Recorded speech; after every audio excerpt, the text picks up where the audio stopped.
the actual PaticcaSamuppada, the dwelling, you must meditate with mindfulness, with awareness, to see all this happening within your form and mind. Then only you can understand what the Buddha is trying to tell you. Otherwise, you can't. Because when I was doing the cultivation in the early years, I realized all the explanations that were given at that time was very funny. Especially the one on the 3 lifespan one. I say, straight away my nature, no, cannot be. If this is what the Buddha teach, then it has no meaning. It doesn't really benefit anybody. It will not actually give rise to any wisdom or understanding. No point. That's why finally I continue to reflect, contemplate, and develop my own cultivation. I already knew it is not what the way is described by people, because I know it's moment to moment, instantaneous. And I know the link sometimes doesn't finish. It can break off halfway. Then it depends on which sense basis is more strong to draw. Then it will cut short. Then it will move on to other sense basis. Then the PaticcaSamuppada, or the dwelling, they are all dependent originating, condition arising, cause of phenomenon. You have to be very mindful and fully aware to see all this. Then you realize the Dhamma that is being taught is knowledge. It's not the real thing.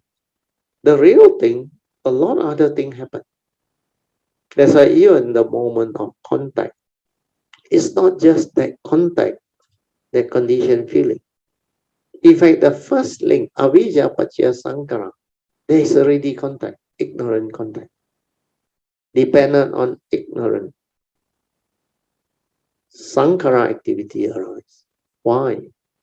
Because when you don't understand, when you have delusion and ignorance, you want to know, what do?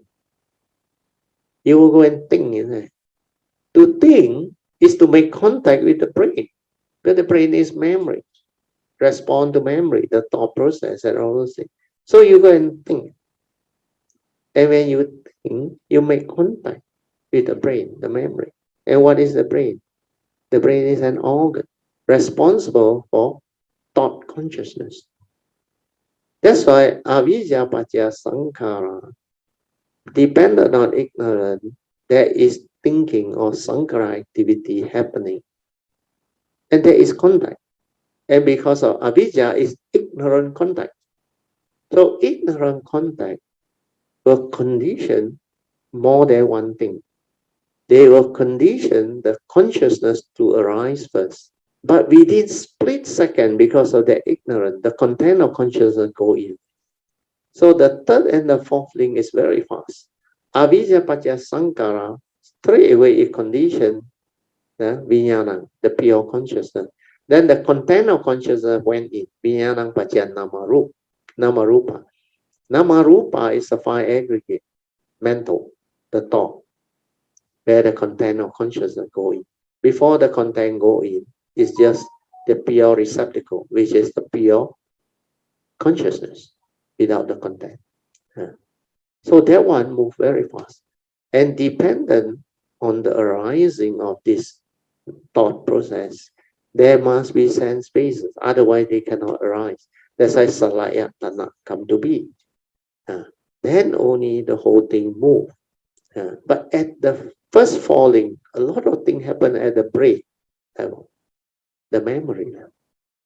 That's why you don't have the mindfulness and the awareness to see, to be aware.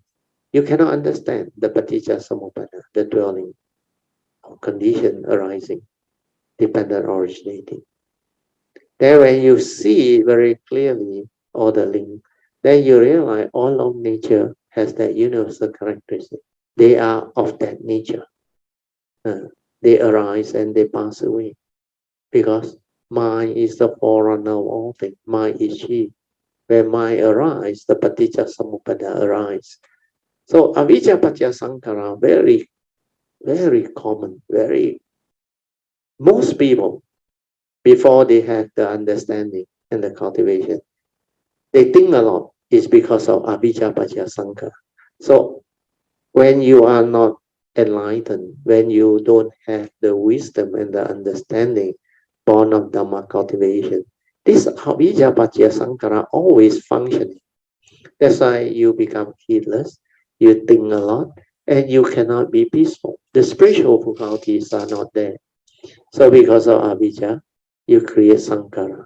Sankhara create the consciousness and its content, which is namarupa. And then from there, you get into trouble already. The whole thing continue to speak. Then they don't understand how that thing come about. They use Dhamma knowledge to try to be smart and tell you, cut at feeling. Because feeling, condition, craving, they don't want to have craving. So they ask you to cut at feeling. How can you do all those funny things? Who cut? The thought want to cut. How can the thought cut? Without wisdom, it will continue. Well, this is PaticcaSamuppada. It's only with wisdom, then feeling become pure feeling. No need to cut. Because when the feeling is pure feeling, there is no craving. That's why it sees the link. Then when it's non-grasping, means it's a free mind. That's why it's non-grasping. The Buddha, in the final summary of the First Noble Truth, he said, in short, it is these 5 grasping aggregate, upadana khandhas, that I call dukkha.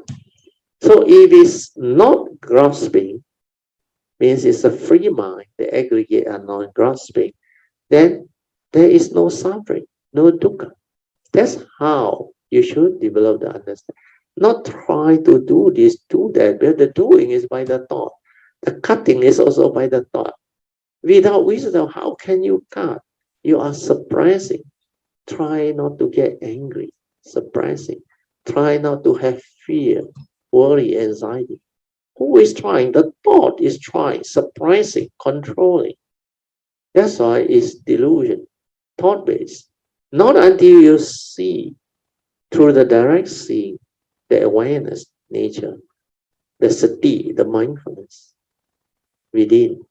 How all this condition you into negativity, triggering off the evil roots, the mental hindrance, leading to suffering.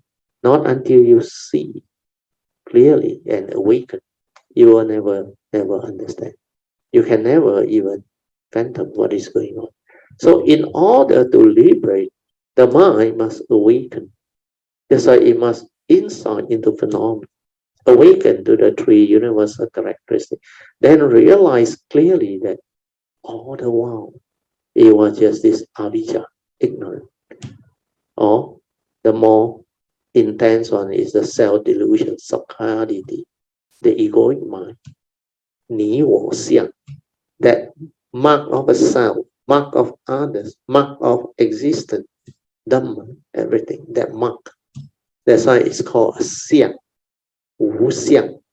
When you realize and penetrate no mark, you liberate, you free.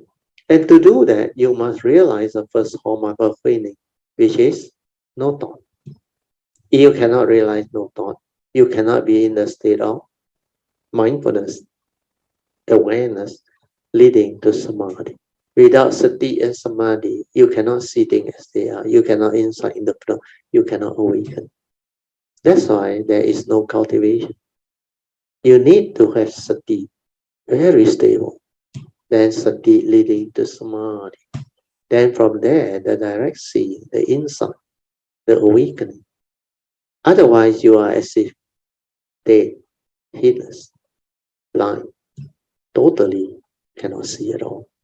So cultivation, if you understand, is very simple. If you don't understand, you can be trapped. And you can never come out of it. For eons and eons and eons, you can go through the same thought-based cultivation. It's just being gullible, pitiful. Because sati, awareness, is not easy to understand. That awareness nature the true nature, your original nature, which is the oneness nature. That one is difficult to fathom, difficult to even come into contact with or realize. Your mundane mind must cease. You must silence everything and develop the stability of the inner awareness nature.